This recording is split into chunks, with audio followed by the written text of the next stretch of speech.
بسم اللہ الرحمن الرحیم۔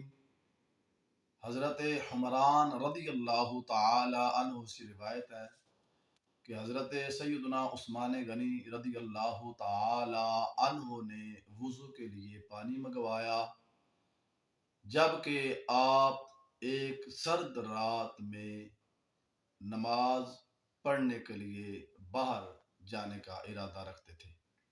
میں پانی لے کر حاضر ہوا۔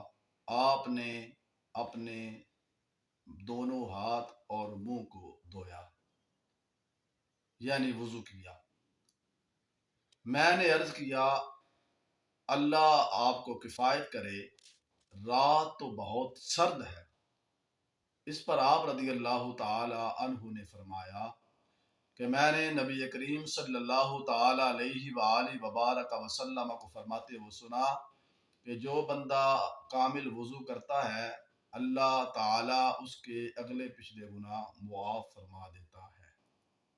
حدیث پاک ہے، اشہد ان لا الہ الا اللہ وحدہ لا شریک لہ واشہد ان محمدا عبدہ ورسولہ، کہ جس بندے نے وضو کے بعد کلمہ شہادت پڑھا، اس کے لیے جنت کے 8 دروازے کھول دیے جاتے ہیں، جس سے چاہے داخل ہو۔